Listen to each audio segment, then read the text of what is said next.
Ya betul, Pendeta. Baik, selamat malam. Shalom untuk umat-umat di Colorado, bahkan juga yang ada di California, selamat malam. Dan kami yang di Kali Balim ini selamat siang. Selamat siang. Shalom. Ya. Shalom. Mungkin saya menyapa dengan bahasa Wamena, nyalauk lauknya, wah, wah, wah, itu adalah sapaan dari Wamena. Ya, mudah-mudahan ini boleh menjadi. Wah, wah. Mudah-mudahan boleh jadi oleh-oleh dari Wamena untuk umat-umat Tuhan yang ada di Amerika, bahkan di Indonesia. Amin. Salam sejahtera untuk kita semua. Saya minta maaf kalau memang nanti agak terganggu salurannya, karena kami ada di daerah yang mana kualitas saluran internetnya agak terganggu. Tapi puji Tuhan karena salah satu institusi kita, Sekolah Advent yang ada di Wamena, di Sogokmo memiliki lab komputer. Jadi puji Tuhan saya bisa menopang pelayanan Tuhan lewat Zoom ini yang dilakukan. Saya mengucapkan ucapan terima kasih yang pertama untuk Majelis Jemaat, juga untuk pendeta yang telah memberikan kesempatan kepada saya untuk memberikan kesaksian. Juga untuk Bapak Lloyd Simorangkir, ini saya punya orang tua waktu saya dulu SD. Masih SD saya di SD Advent Tanjung Anom, Surabaya. Nah, ini kami punya kakak-kakak pembina Master Guide yang sudah membentuk kami dari kecil. Dan terima kasih didikan itu boleh mendidik kami untuk jadi hamba Tuhan saat ini. Saya ucap terima kasih untuk Bapak Lloyd. Ya.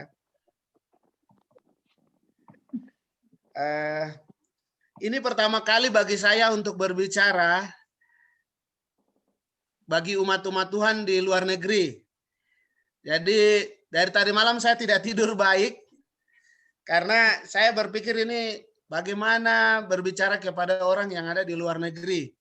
Biasa saya berbicara hanya di dalam-dalam negeri saja, ya, khusus di Papua. Tapi ini satu kesempatan yang luar biasa. Terima kasih. Ya. Pada saat ini saya punya judul renungan dan kesaksian itu pengalaman pribadi saya bersama dengan beberapa teman hamba Tuhan saya yang ada di Wamena. Itu sebabnya saya memberikan sebuah judul yang unik. Ketika umat tidak mengenal dan memahami Allah. Dan ini pengalaman yang kami rasakan di ladang.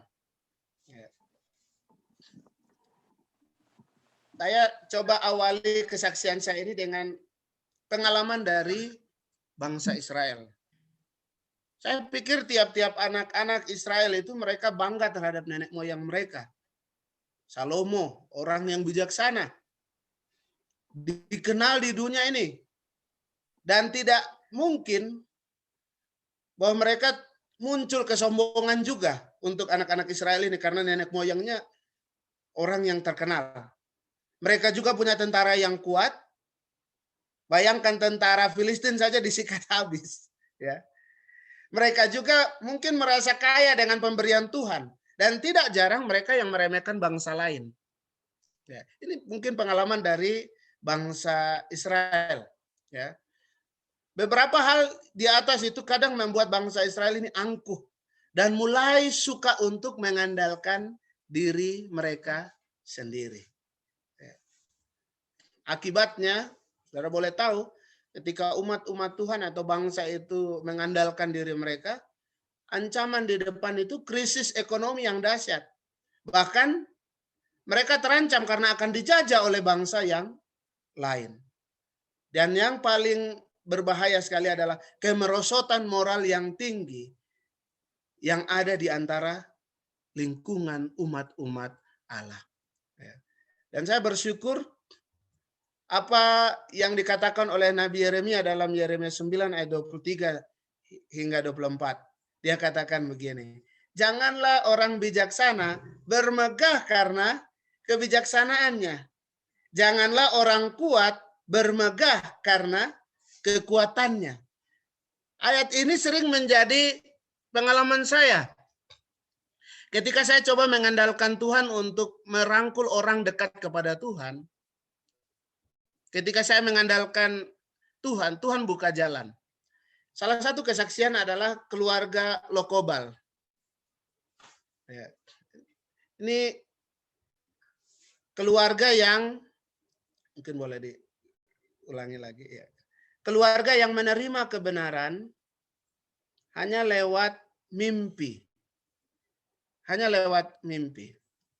Kalau saudara boleh lihat di gambar, itu Ibu Lokobal bersama dengan anaknya yang menggunakan baju putih, bahkan ayahnya yang ada di sebelah kanan. Ini keluarga yang menerima kebenaran hanya lewat mimpi. Mereka adalah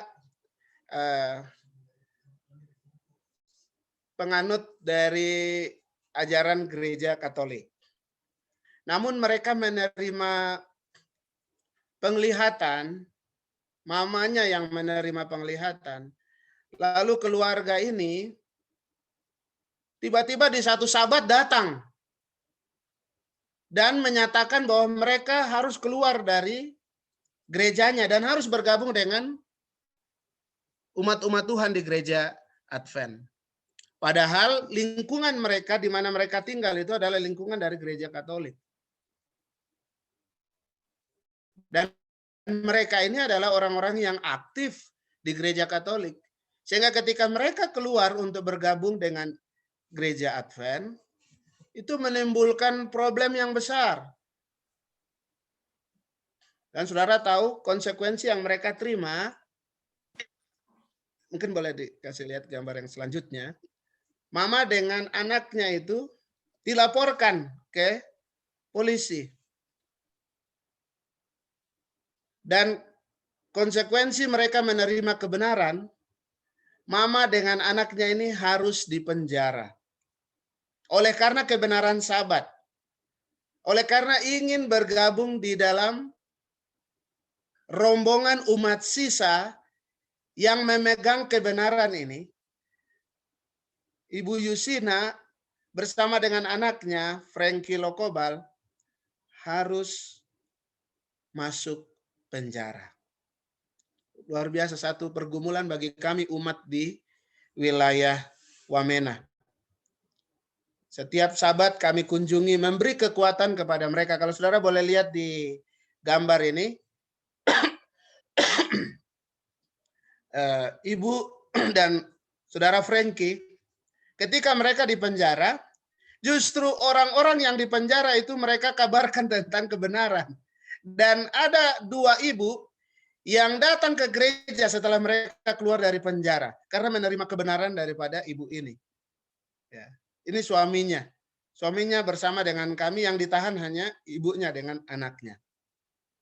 Ya. Saya senang.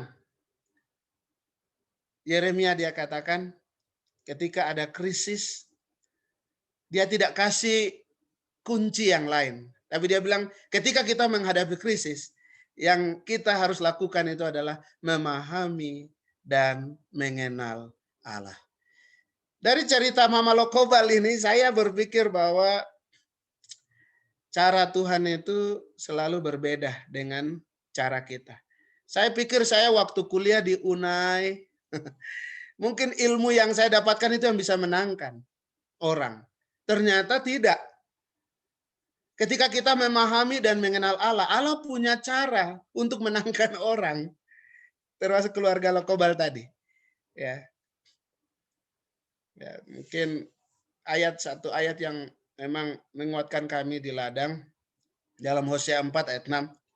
Umatnya binasa karena tidak mengenal Tuhan. Satu beban untuk kami di wilayah Wamena ini adalah bagaimana kita memperkenalkan umat ini dengan Tuhan. Karena kami menghadapi tantangan budaya, pengaruh lingkungan Yang membuat umat itu kadang mau mengenal Tuhan, memahami Tuhan itu sangat susah untuk mereka. Nah, ini sebuah pergumulan kami. Mungkin saya akan setel videonya, mungkin umat-umat Tuhan boleh melihat. Namun sebelumnya saya mau memberi keterangan bahwa ini adalah pergumulan dari sahabat saya Pendeta Neldi Wukala, di mana keberadaan dari umat-umatnya ini, mereka walaupun sudah menjadi umat Advent, tetapi mereka masih memelihara babi. Bahkan tidak jarang juga yang masih mempercayai ilah-ilah. Tantangan buat kami, bagaimana kami bisa mengajarkan kepada umat-umat ini untuk memahami dan mengenal Allah dengan sungguh-sungguh. Nah, puji Tuhan, kira-kira 2 minggu lalu, tanggal 28 Maret, sahabat saya Pendeta Wukala, 28 Februari, saya minta maaf, 28 Februari, mengumpulkan umat-umat Tuhan untuk berkomitmen meninggalkan babi. Mungkin kita bisa lihat videonya bagaimana pertemuan ini. Oh, minta maaf, operator ini katakan ada gangguan, tetapi inilah umat-umat dikumpulkan untuk membuat komitmen yang baru dengan Tuhan. Jadi saya pikir rupanya di Papua ini tantangannya bukan masalah geografis. Bukan juga masalah kebutuhan terhadap bangunan yang layak. Tetapi tantangan terberat di wilayah kami ini adalah bagaimana umat-umat ini utuh mengasihi, mencintai Tuhannya. Ini sebuah tantangan untuk kami. Saudara-saudara tolong doakan kami di wilayah Wamena. Ya, saya coba lanjut dengan perenungan kita pada saat ini. Pertanyaan perenungan saja mungkin. Apakah ciri dari orang-orang yang tidak mengenal Tuhan? Apakah kita yang ada di Zoom ini atau yang ada di gereja Advent ini betul-betul mengenal Tuhan? Ya. Apakah kita betul-betul paham tentang Allah, maksud Allah dalam hidup kita? Dan saya bersyukur karena di dalam kitab Yeremia dia menjawab, Yeremia 9. Yeremia 9 ayat 13, ini ciri dari orang yang tidak mengenal Allah. Dikatakan di situ bahwa mereka mengikuti kedegilan hatinya. Bukan menurut pada Tuhan, tetapi mengikuti kedegilan hatinya. Memang tantangan bagi kami di ladang di sini. Banyak umat-umat Tuhan yang mengikuti mereka punya kedegilan hatinya. Nah, kita bersyukur di dalam gereja Advent bahwa kita dipandu oleh Alkitab. Saya rindu sekali kita yang ada mengikuti siaran ini menjadikan Alkitab sebagai penuntun hidup kita. Kadang-kadang kita sudah pakai status-status yang menuntun kita di Facebook. Atau mungkin penulis-penulis terkenal. Mereka punya pandangan yang kita ikuti. Padahal kita bersyukur di gereja ini mengarahkan kita untuk memahami dan mengenal Allah, tidak mengikuti kedegilan hati. Ya. Saya bersyukur salah satu tantangan kami di Wamena ini adalah bagaimana pelayanan kesehatan. Dan di wilayah saya, khusus di Jemaat Wamena Kota, ada klinik Advent. Mungkin saudara boleh ikuti videonya. Ini adalah pelayanan yang mereka lakukan. Kami punya 1 dokter dengan kurang lebih ada 7 perawat. Ya. Nah, pelayanan yang kami lakukan ini tidak terlepas dari misi Tuhan. Tidak terlepas daripada misi Allah terhadap gereja kita. Dan kebanyakan pasien yang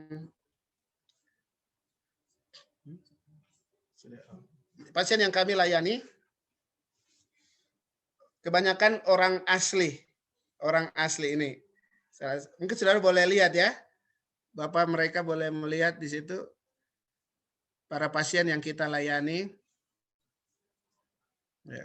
Kami rindu satu waktu boleh ada klinik yang mungkin bisa lebih melayani banyak orang lagi, karena banyak sekali orang-orang yang senang berobat di klinik kami, di klinik Advent, karena di situ juga ada pendeta-pendeta yang mendoakan, dan juga pelayanan yang diberikan tentunya dengan doa yang menjadi mereka punya kekuatan. Bahkan juga di jemaat Wamena Kota, mereka sedang membangun sekolah untuk menopang pekabaran 3 malaikat. Ya, bagaimana tantangan kami di wilayah ini tidak bisa hanya lewat kesehatan, tetapi sekolah-sekolah adalah sarana penginjilan yang menopang pekabaran 3 malaikat. Saudara-saudara boleh doakan apa yang umat-umat Tuhan di wilayah ini sedang lakukan. Ya. Jadi kita lanjut kepada firman Tuhan, bahwa orang yang memahami dan mengenal Allah adalah orang yang hidup dalam firman. Ya. Dan bergantung kepada firman Tuhan. Yang kedua, ciri dari mereka yang tidak mengenal Allah itu bagaimana? Di situ dikatakan bahwa dalam Yeremia 9 ayat 5, mereka melakukan kesalahan dan malas untuk bertobat. Luar biasa, Yeremia dia langsung katakan, orang yang tidak mengenal Allah itu melakukan kesalahan dan malas untuk bertobat. Ini adalah satu tempat baru yang kami buka. Minta maaf, bukan kami, saya, tetapi umat-umat Tuhan yang ada khusus di Jemaat Wamena Kota. Kami membuka sebuah cabang di kabupaten yang baru. Tantangan kami adalah biasanya di Papua tiap tempat itu dikuasai oleh salah satu denominasi gereja. Dan di tempat ini, lebih tepatnya di Mamberamo Tengah atau di Kobakma, tempat ini dikuasai oleh gereja Gidi. Nah, puji Tuhan, ada 2 bapak orang asli, dan mereka itu merupakan kepala suku yang terpandang, yang sudah menerima kebenaran ini. Nah, sekarang bagaimana kita mau menjangkau tempat ini? Dari Wamena Kota sekitar 3 jam. Kita harus menggunakan kendaraan. Puji Tuhan, karena jalurnya darat itu sudah ada. Tinggal bagaimana sekarang kita punya tenaga-tenaga sukarela bisa kita tempatkan di tempat-tempat ini untuk mengembangkan pekerjaan Tuhan di tempat-tempat ini. Mungkin kita boleh ikuti videonya. Ini perjalanan kami pertama waktu menuju ke Kobakma, salah satu kabupaten pemekaran dari Wamena. Kami harus, ya karena dia punya kondisi geografis yang tidak terlalu baik. Nah, ini saya dengan beberapa teman pendeta, kami harus ya menyesuaikan dengan kondisi geografis yang ada. Nah, ini Bapak Nathaniel Pagawak, ini orang asli di sana. Dan ini Bapak Polona. Ini adalah sahabat pertama kami lakukan ibadah di Kobakma.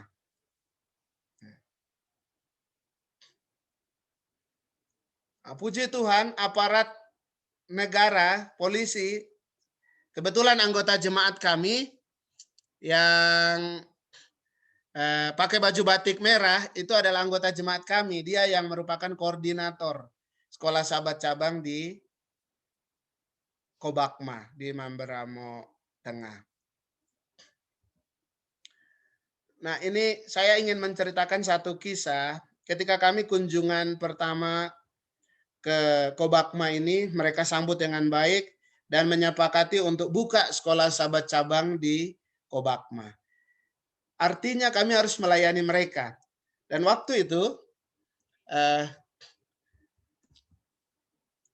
ada pelayanan pertama yang dilakukan. Kami pelayanan pertama untuk perjamuan. Satu mobil yang kami kirim ke sana. Waktu perjalanan pulang, mobil ini rusak di tengah jalan. Ya. Dan saya berpikir tidak gampang memang ketika kita membuka satu wilayah untuk menerima kebenaran firman Tuhan. Dan mobil itu harus ada di tengah jalan itu, dan puji Tuhan, saya mau saksikan bahwa Allah mengirim satu mobil ambulans, kebetulan dia mau kembali ke kota Wamena. Ya. Dan mobil itu dia tawarkan, naik saja, nanti saya yang antar. Jadi di tengah-tengah tantangan, tetapi Tuhan tetap menyediakan jalan keluar. Itu hebatnya Tuhan kita. Kembali saya berpikir, ini Papua bukan masalah geografis kesusahannya. Kesusahannya itu adalah apakah kita betul-betul terpanggil untuk mengabarkan Injil kepada mereka yang ada di balik-balik gunung. Kita boleh lanjut firman pada saat ini. Saya senang dalam buku Yesaya 59 ayat 1 dan 2 dikatakan, sesungguhnya tangan Tuhan tidak kurang panjang untuk menyelamatkan, tetapi yang merupakan pemisah antara kamu dan Allahmu ialah segala kejahatanmu. Dalam pelayanan saya rasa yang penting kita ada dalam Tuhan, pasti Tuhan buka jalan. Ya, pasti Tuhan buka jalan. Yang ketiga, apa ciri dari orang yang tidak mengenal Tuhan? Yeremia 9 ayat 8 dia bilang begini, di dalam hatinya berbicara baik, namun di dalam hatinya dia merancang penghadangan. Ya, di depan bicara baik, tetapi di dalam hati merancang penghadangan. Alkitab bilang itu orang yang tidak mengenal Allah. Umat Allah yang tidak mengenal Allah itu begitu. Bicaranya baik, tetapi di dalam hatinya merancang penghadangan. Ya. Saya mau beri sebuah kesaksian. Ini adalah salah satu sekolah sahabat cabang yang ada di wilayah saya. Pendeta pengasuhnya adalah Pendeta Neldi Wukala. Dan untuk mencapai tempat ini kami harus jalan dari jalan utama itu sekitar 1 sampai 2 jam. Ya. Puji Tuhan karena di tempat ini telah dicanangkan untuk membangun satu gereja yang permanen. Kalau kita lihat yang tadi, gerejanya itu dari kayu saja. Puji Tuhan, Tuhan menggerakkan pendeta bersama dengan majelis, umat-umat untuk bagaimana melihat satu bangunan gedung yang permanen. Dan puji Tuhan, karena boleh saudara lihat ini, mereka merancang untuk membangun satu Ka'bah yang permanen dari semen. Dan untuk mencapai tempat ini tidak gampang, karena mereka harus jalan menaiki kurang lebih 2 bukit yang tinggi. Dan mereka harus memikul semua bahan-bahan bangunan. Termasuk di situ semen, termasuk di situ pasir, kayu-kayu, mereka harus angkut itu dari bawah jalan kaki. Saudara boleh lihat itu dari gambarnya. Ini mereka sudah sampai di puncak bukit. Jadi kurang lebih kalau orang seperti saya berjalan kurang lebih setengah jam untuk jalan mencapai bukit itu. Ya, ini saudara boleh lihat di gambarnya bagaimana mereka bekerja sama untuk mengangkat bahan-bahan bangunan untuk menyelesaikan pembangunan gereja yang permanen. Ya. Nah, saudara boleh lihat mereka harus menapaki bukit. Ya. Dan puji Tuhan, saudara, insya Allah di tahun ini kalau Tuhan berkati, mungkin ada hal yang perlu diperlengkapi, lalu gereja ini akan bisa diresmikan. Ya. Tantangan-tantangan tadi luar biasa, tantangan geografis. Tapi saya merasa ketika kita dekat dengan Tuhan, Allah punya cara untuk menolong kita. Yang penting kita memiliki hati di dalam pelayanan. Ya. Penutup yang saya ingin berikan kepada umat-umat Tuhan dalam Yohanes 17 ayat 3, inilah hidup yang kekal itu, yaitu bahwa mereka mengenal Engkau, mengenal Allah. Allah. Hidup kekal itu ketika kita mengenal Allah. Satu tantangan bagi saya di wilayah ini bersama dengan teman saya Pendeta Wukala, juga Pendeta Elkius Husage, bahkan juga ada beberapa TSPM yang ada di tempat ini. Tantangan terbesar bagi kami itu bukanlah geografis menurut kami. Karena SK yang diberikan kepada kami itu adalah berkat yang Tuhan sudah kasih. Nah, tantangannya itu adalah apakah saya tulus mau melayani? Apakah saya tulus mau menjangkau umat-umat yang ada di balik-balik gunung? Ini adalah salah satu sekolah sahabat cabang kami yang terjauh. Untuk mencapainya membutuhkan waktu sekitar 7-8 jam menggunakan mobil ataupun motor yang seperti motor KLX, seperti begitu. Dan di sana mereka sudah tahu bahwa tempat itu namanya Sekolah Sahabat Cabang Panaga. Ini adalah salah satu sekolah sahabat cabang dari Jemaat Wamena Kota. Kita boleh lihat gambarnya. Suara kecilin. Ini ada dia punya bandara, ada dia punya lapangan. Namun pesawat belum mendarat sampai saat ini. Sudah 3 tahun belum ada pesawat mendarat. Di sini gunung ini sudah dikenal dengan gunungnya orang Advent. Tetapi kami hanya bisa menyediakan 1 orang TSPM karena tempat yang kami layani ini kebanyakan umat-umatnya tidak ada. Hanya ada sekitar 3 keluarga yang tetap ada di tempat ini.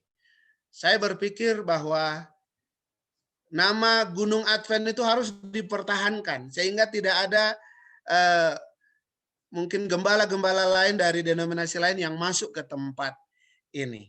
Inilah tantangan kami di wilayah Wamena, ya.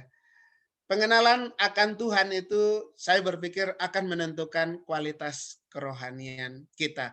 Dari kesaksian yang saya berikan ini sesungguhnya saya tidak merasa mampu untuk menyelesaikan ini sendiri. Tapi ketika saya berjalan dengan Tuhan, bekerja sama dengan teman-teman pendeta, bahkan bekerja sama dengan umat-umat Tuhan, tua-tua jemaat, kami bisa menjadi berkat di wilayah ini. Doa saya bagi umat-umat Tuhan, kiranya kita mengenal Tuhan, mengenal Allah kita, sehingga hidup kita boleh menjadi berkat. Mungkin ini kesaksian yang bisa saya berikan sehubungan dengan perkembangan pekerjaan Tuhan di wilayah Wamena khusus. Terima kasih, Tuhan memberkati. Amin. Amin. Amin.